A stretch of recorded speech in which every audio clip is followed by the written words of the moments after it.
आपके साथ रितिका पांडे। आप देख रहे हैं न्यूज़ 21 नगर की सरकार के एक और एपिसोड में आप सबका बहुत बहुत स्वागत करती हूं। मैं आपके साथ रितिका पांडे और आप देख रहे हैं हमारा स्पेशल प्रोग्राम।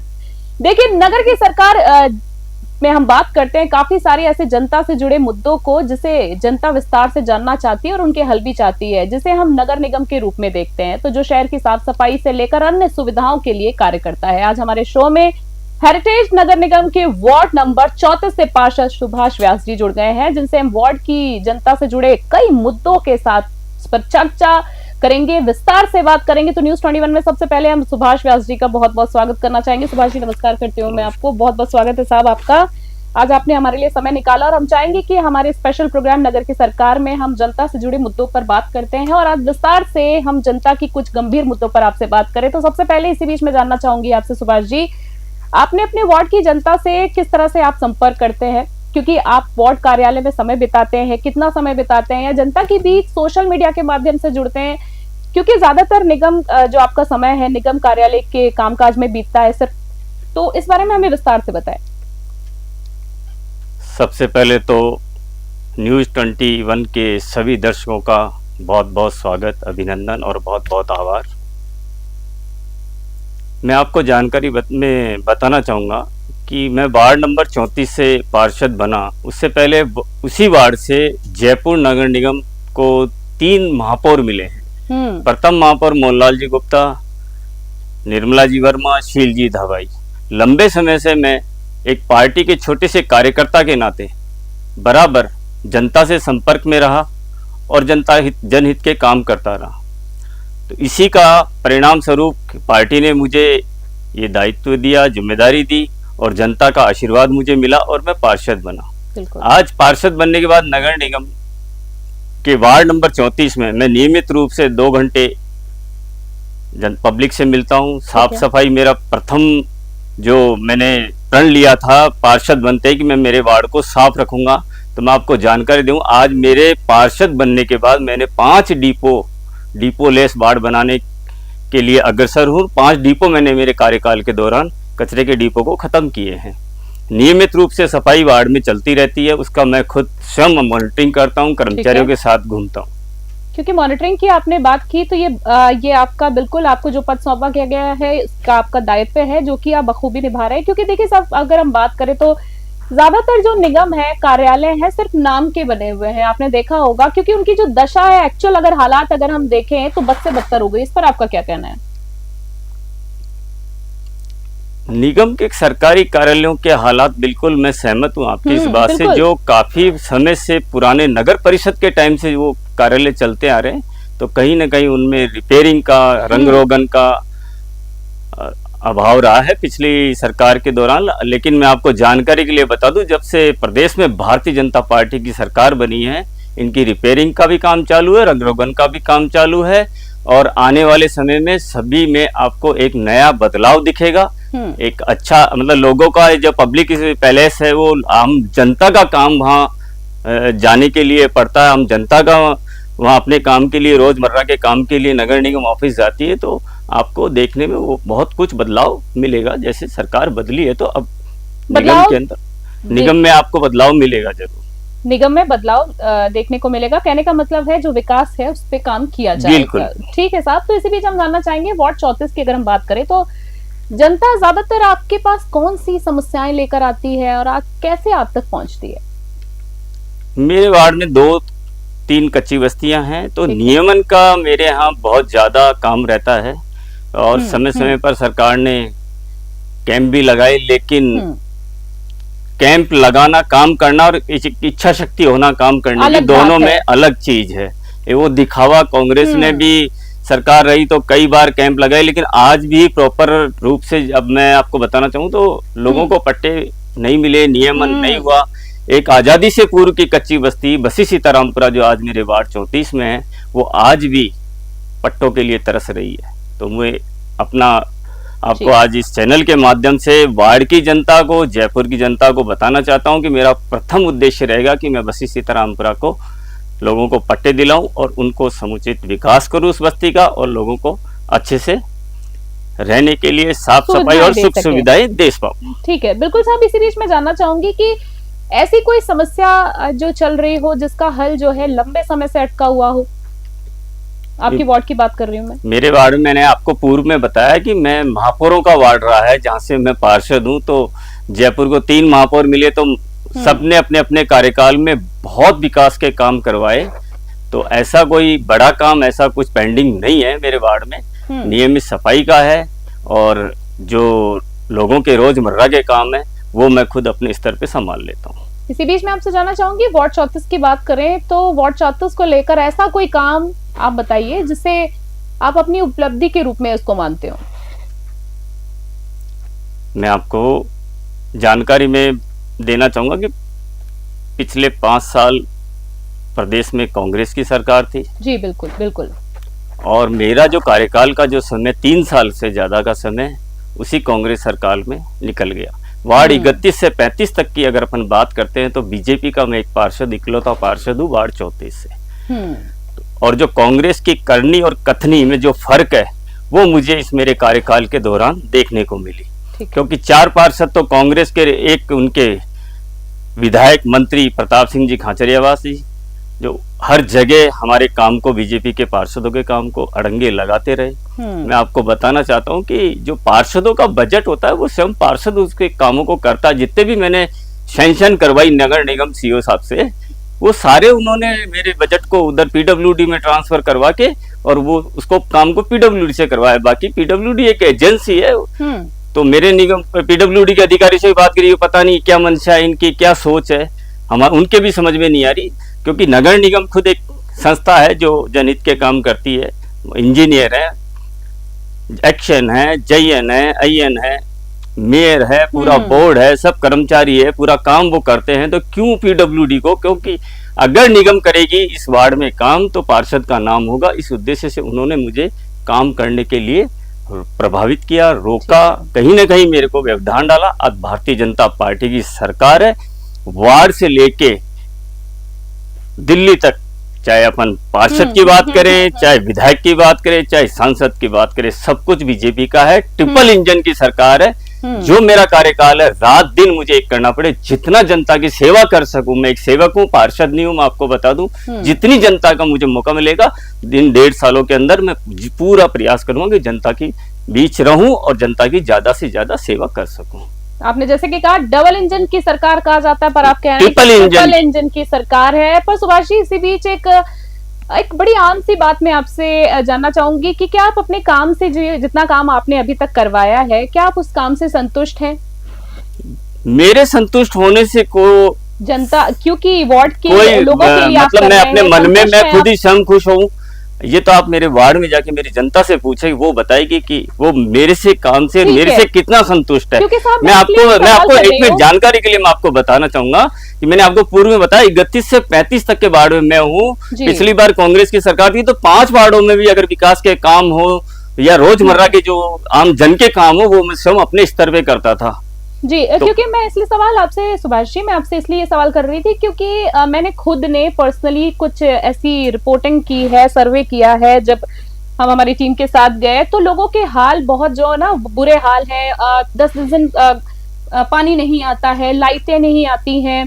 बताया जाता है कि जो पार्षद होते हैं उनको उनका जो बजट मिलता है मात्र थोड़ा बहुत काम कराकर उसके बाद वो निकल लेते हैं। और देखिए, धरातल पर अगर हम बात करें तो इस बारे में आपका अपना क्या विचार है? और ये भी साथ में सुनने में आता है कि पैसे मांगे जाते हैं, घूसखोरी का काम हो रहा है। ये कांग्रेस सरकार के अंदर, जो पिछली बार कांग्रेस सरकार थी, ये मैंने भी खूब सुना है, खूब देखा है।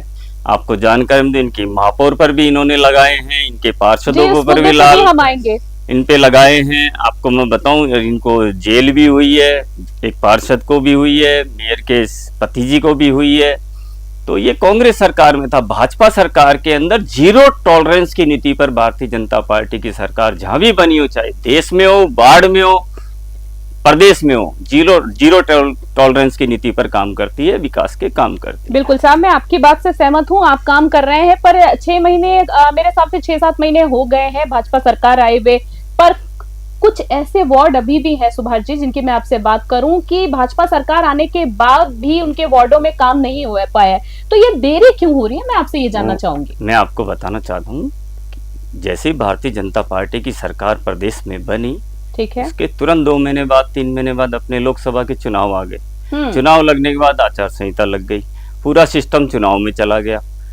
तो इस वजह से कुछ समस्या जरूर हुई है, मैं इसे इग्नोर नहीं कर रहा। आपकी बात को मैं ये उसका सब स्पष्टीकरण, जनता की बातें हैं, ये जनता की हमारे पास बातें, इस चीजों का फुटेज भी है। लेकिन आने वाले समय के अंदर मैं आपको बता दूं, इन सब समस्याओं को हमारे पास इंकित है, डायरी में हम नोट करते हैं, रोज के काम हम लिखते हैं, जनता की कि क्या काम पेंडिंग रह गए, जनता क्या चाहती है। क्योंकि जनमानस को जब तक हम नहीं चेक करेंगे, उनकी इच्छा के अनुरूप हम जब तक काम नहीं करेंगे ना, तो जनता हमें लाइक नहीं करेगी, जनता हमें नकार देगी। बिल्कुल, क्योंकि मैंने खुद ने ये जो स्थिति धरातल की अगर मैं बात करूं तो मैंने खुद ने ये चीज अपनी आंखों से देखी है कि बच्चे 10-10 दिन के बच्चे छोटे छोटे कमरों में रह रहे हैं, ना तो उनके पास रहने की कोई सुविधा है, ना खाने का उनके पास प्रॉपर साधन है, ना उनका राशन कार्ड किसी के नहीं बने हुए हैं।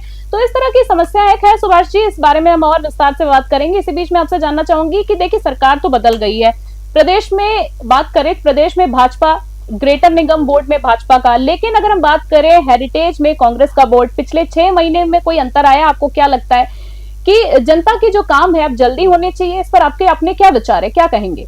देखो, कांग्रेस की जो मंशा थी ना, वो केवल एक सत्ता प्राप्त करने की मंशा होती, चाहे वो निगम निकाय के चुनाव हो, चाहे प्रदेश के चुनाव हो। मैं आपको बताना चाहूंगा, जयपुर नगर निगम में एक नगर निगम था, सीमित वार्ड थे और सीमित अधिकारी थे, सीमित कर्मचारी थे, बहुत अच्छे से निगम चल रहा था। लेकिन कहीं ना कहीं कांग्रेस की ये मंशा थी कि जयपुर के 2 टुकड़े कर दिए जाए, जयपुर को 2 निगम बना दिया जाए और जिससे हम एक निगम पर कब्जा कर सकें।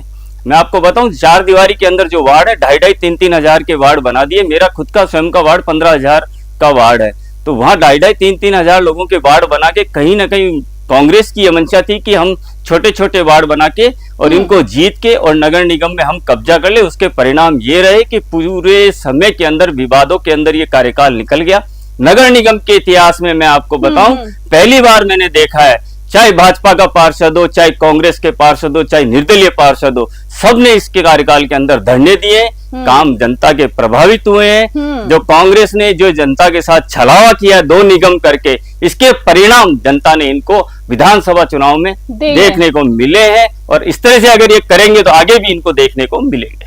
कहीं ना कहीं बहुत बड़ा खामियाजा जो है वो भुगतना पड़ा है, कहने का मतलब आपका ये है। ठीक है साहब, अगला सवाल जो मैं आपसे करना चाहूंगी आपके बोर्ड से ही जुड़ा हुआ है। देखिए, बात करें तो भ्रष्टाचार को लेकर कांग्रेस के कई पार्षद जो हैं वो भाजपा प्रदेश अध्यक्ष से मिलते हैं। आप समझ ही गए होंगे मैं किन की बात कर रही हूँ, सीपी जोशी की बात कर रही हूँ।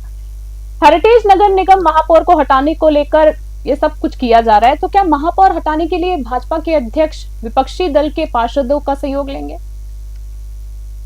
देखो, मैं आपके चैनल के माध्यम से प्रदेश के साथ साथ जयपुर की जनता को भी बताना चाहूंगा जी जी जी कि कांग्रेस के पार्षदों को भी अगर कोई उम्मीद है तो वो भारतीय जनता पार्टी से उम्मीद है। ये विवाद आज का नहीं है, ये विवाद कांग्रेस सरकार के समय से चला रहा है। तो उस सरकार में इनको कुछ भी हाथ नहीं लगा, तो कहीं ना कहीं इनको जब प्रदेश में सरकार बदली, भाजपा की सरकार बनी, तो इनको भी पार्षदों को, कांग्रेस के पार्षदों को भी उम्मीद जगी कि हो सकता है बीजेपी की सरकार के अंदर काम हो जाए। तो इसलिए ये एक उम्मीद लेकर गए, अपना पक्ष रख के आए, अपनी बात रख के आए। प्रदेश अध्यक्ष जी से उसी दिन मैं भी मिला था, प्रदेश अध्यक्ष जी से मेरी भी निगम के विषय पर बहुत लंबी विस्तृत चर्चा हुई थी। उसके बाद शाम को ये लोग मिले, अपनी बात रखिए। भारतीय जनता पार्टी के प्रदेश अध्यक्ष के दरवाजे सबके लिए खुले, चाहे वो किसी राजनीतिक पार्टी से हो, चाहे वो किसी समाज का बंधु हो, कोई भी आ सकता, जा सकता, अपनी बात रख सकता है। ठीक है, इस सवाल का जवाब शहर का हर निवासी जानना चाहता है, जो मैं आपसे अगला सवाल करना चाहती हूँ कि आखिर इतना पैसा खर्च होता है, बावजूद इसके गुलाबी नगरी में जगह जगह जैसे कि आप देखते हैं गंदगी के जो ढेर है नजर आते हैं। देखा होगा साहब, अपने सड़कों के अगर किनारे लिखा जाए, लिखा रहता है, बड़े बड़े स्लोगन लिखे रहते हैं, पर कीचड़ पड़ा रहता है, कचरा पड़ा रहता है। और ये मेन हाईवे की भी मैं बात कर रही हूँ आपसे। तो देश का सबसे बड़ा राज्य और उसकी राजधानी जयपुर का ये हाल है। दूसरी तरफ अगर हम बात करें तो स्वच्छता सर्वेक्षण में इंदौर जो है वो पहले नंबर पर रहा है। तो जब एक निगम हुआ करता था, मैं तब की बात कर रही हूँ, तो मैं अब आपसे यही जानना चाहूंगी, तब भी तो प्रदेश में आपकी सरकार थी और निगम में बोर्ड भी आप ही का था, डबल इंजन की सरकार। तो आखिर जयपुर को टॉप पर लाना हो तो क्या करना चाहिए, क्यों नहीं आ रहा है टॉप पर? देखो, नगर निगम में हेरिटेज से पार्षद हूँ। नगर निगम हेरिटेज के अंदर पूर्व में कांग्रेस की सरकार रही है। आज भी मैं आपको जानकारी दे दूं कि बोर्ड जो नगर निगम का बना हुआ है, आज भी मेयर हमारे यहाँ कांग्रेस की मेयर है। कांग्रेस की कथनी और करनी में शुरू से इस जनता ने फर्क देखा है। आप भारतीय जनता पार्टी की प्रदेश में सरकार बनी है, बहुत सारे नगर निगम हेरिटेज में परिवर्तन आने वाले समय में आपको देखने को मिलेंगे। और ये जो सफाई का जो आपने बताया, बहुत अच्छा मुद्दा है, इसको लेकर मैं खुद तत्पर रहता हूँ।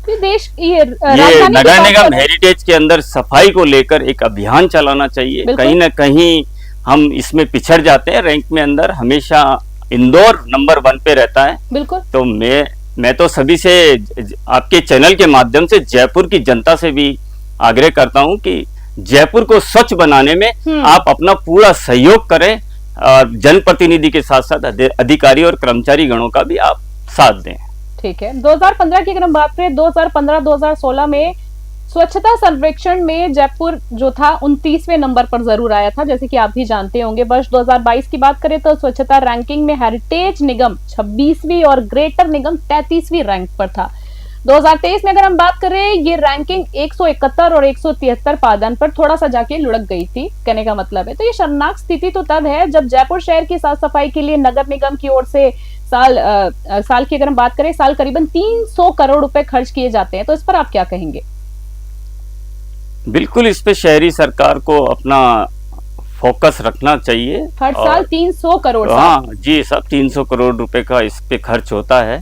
तो इस पे शहरी सरकार को जो ये मद जो खर्च होती है वो उस जगह पे प्रॉपर रूप से खर्च नहीं हो पा रही है। तो सर, ये पैसा जाता कहाँ है? अगर अब मैं आपसे धरातल पर ये जानना चाहूंगी कि आखिरकार ये पैसा जाता कहाँ है? 300 करोड़, ये बजट बहुत बड़ा है, उसके बावजूद भी अगर देखें तो अभी तक सर कोई रैंकिंग तो छोड़िए, आप टॉप 5 टॉप 10 तो छोड़ दीजिए, कुछ कहाँ किस स्थान पर है जयपुर? बिल्कुल बिल्कुल, इसमें बड़े-बड़े नेता यहाँ पर आते हैं। आपको इस पे परिवर्तन देखने को मिलेगा। भारतीय जनता पार्टी की प्रदेश में सरकार बनी है, अब इसका चार्ज संभालेंगे बहुत जल्दी। नगर निगम हेरिटेज के अंदर इन्होंने पिछले 3 साल में क्या क्या गुल खिलाए, क्या खेल किए हैं, कहाँ ये पैसा, आज मैं एनकैप की बात करूं, एनकैप का जो पैसा है या स्मार्ट सिटी का जो पैसा इन्होंने किन मदों में कहाँ खर्च किया है, ये एक बता सोचनीय विषय है कि इतना पैसा केंद्र से ये निकायों को आया है, इसके बावजूद ये पैसा आज भी जयपुर शहर गंदा है, जयपुर शहर साफ नहीं है, सड़कें टूटी हुई है।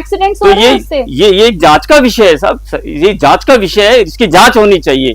सरकार बदली है, निगम पे हमारा जल्दी निगम की सरकार बनेगी और मैं आपको विश्वास दिलाता हूं कि जो भी अधिकारी है, वो कर्मचारी हो, नेता हो, अगर जिसने भी कुछ गड़बड़ किया है, कहीं ना कहीं इसमें खामियां पाई गई, किसी के खिलाफ अगर भ्रष्टाचार का आरोप हुआ, तो जरूर भारतीय जनता पार्टी की सरकार जीरो टॉलरेंस की नीति पे काम करते हुए उनके खिलाफ कार्रवाई करेगी। ठीक है। तो देखिए, मैं आपसे ये जानना चाहूंगी कि नगर निगम की अगर हम बात करें तो नगर निगम में भ्रष्टाचार को कौन रोकेगा? क्योंकि देखिए, आए दिन जो खबरें हैं सामने आती रहती हैं हमारे, भ्रष्टाचार बहुत बड़ा मुद्दा है, देश का तो मुद्दा है ही है, पर अगर हम बात करें राजधानी की, इस वक्त हम बात कर रहे हैं, तो इसको रोका कैसे जा सकता है? इस भ्रष्टाचार के दीमक को कैसे रोका जा सकता है? देखो, इसके लिए एक व्यक्ति कोई नहीं रोक सकता। सरकार चाहे किसी की भी हो, बीजेपी की हो, चाहे कांग्रेस की हो, चाहे अन्य कोई सरकार हो, कहीं ना कहीं हम सम इसके कारण हम सम बनते हैं इसका। क्योंकि जब काम नहीं होता निगम में, जेडीए के अंदर, तो कहीं ना कहीं हम खुद अपना समय बचाने के लिए या काम का प्रोसेस जल्दी करने के लिए इस प्रक्रिया को अपनाते, जो सरासर गलत है। मैं आपकी बात से कहीं हद तक सहमत हूं इस चीज से। क्योंकि हम अपना समय बचाने के चक्कर में या बार चक्कर नहीं काटने की वजह से हम ये को अपनाते हैं, जो कहीं ना कहीं अपन इसको बढ़ावा दे रहे हैं, वो गलत है। मैं इसके सख्त खिलाफ हूं। लेन देन की प्रक्रिया तो खत्म होनी चाहिए। लेकिन मैं आपको जानकारी के लिए बता दूं, जब से केंद्र में नरेंद्र मोदी जी की सरकार बनी है, उसके बाद बहुत बड़ी तादाद में इस पे अंकुश लगा है। पहले खुले होते थे, अब खुले में कुछ नहीं होता है। आज नगर निगम की टेंडर प्रक्रिया सारी ऑनलाइन है, इसमें कहीं कोई लेन देन नहीं है, पूरा पारदर्शी है। तो इसलिए अब गुंजाइशें धीरे धीरे कम हो रही है और आने वाले समय में आपको इसमें और सुधार देखने को मिलेगा। ठीक है साहब, आखिरी सवाल आपसे जानना चाहूंगी मैं कि देखिए, कुछ समय बाद अगर हम बात करें तो नगर निगम के जो चुनाव है वो सिर पर है, किन मुद्दों और किन उपलब्धियों के साथ आप जनता के बीच आएंगे, बहुत बड़ा सवाल है। बिल्कुल बिल्कुल, मैं आपको बताऊं, नगर निगम के अंदर अब तक निकाय की सरकार में भारतीय जनता पार्टी का बोर्ड बना है। कांग्रेस ने 2 बार निगम पर कब्जा करने के लिए, एक बार 2009 में डायरेक्ट ज्योति खंडेलवाल जी के समय डायरेक्ट चुनाव करवाया था। उस समय जयपुर की हर नागरिक ने 2 मतदान किए थे, एक ही दिन, एक मेयर के लिए और एक पार्षद के लिए। तो डायरेक्ट चुनाव करा के उन्होंने मेयर बनाया, बोर्ड बीजेपी का बना। दूसरी बार उन्होंने एक्सपेरिमेंट किया कि अब कैसे करके हम 2 निगम बना दे जिससे एक निगम पे हमारा कब्जा हो जाए। बिल्कुल। भारतीय जनता पार्टी ये एक्सपेरिमेंट कभी नहीं करती, सत्ता प्राप्ति के लिए कभी भी नहीं। हमें जनता की सेवा करनी है, हम जनता की सेवा करना चाहते हैं, सेवा करने के लिए हम आते हैं। हमें राज करना न तो पहले आता था न आता है, हम जनता के सच्चे जन सेवक हैं। तो हम सेवा करेंगे तो हम आपको पूरा विश्वास दिलाते हैं कि अगला नगर निगम में दोबारा से भारतीय जनता पार्टी का बोर्ड भी बनेगा, भारतीय जनता पार्टी का मेयर भी बनेगा, भारतीय जनता पार्टी की सरकार भी बनेगी। चलिए सर, हम आपके बहुत बहुत शुभकामना देना चाहेंगे, साथ ही हम ये चाहेंगे कि आप जो जनता के जो मुद्दे हैं उन पर खरे उतरे, उनके जो भी मंशा है, उनकी जो आम समस्या है उन पर आप खरे उतरे, उसके लिए बहुत बहुत शुभकामनाएं देना चाहेंगे और धन्यवाद देना चाहेंगे कि आज आप हमारे स्टूडियो में आए। बहुत बहुत धन्यवाद। काफी कुछ जो जानने को मिला। उम्मीद करती हूँ कि जनता के जुड़े जो भी मुद्दे हैं उनके हित में आप लोग काम करें और फिर किसी अगले शो में हम चाहेंगे आपसे जरूर मुलाकात हो। तो बहुत बहुत धन्यवाद आपका। तो देखिए, आज की नगर की सरकार में हेरिटेज नगर निगम वार्ड 34 से भाजपा पार्षद सुभाष व्यास जी हमारे साथ थे। तो अगले एपिसोड में मिलेंगे एक नए मेहमान के साथ। तब तक के लिए देखते रहिए, बने रहिए न्यूज़ 21 के साथ। अभी के लिए नमस्कार, जय हिंद।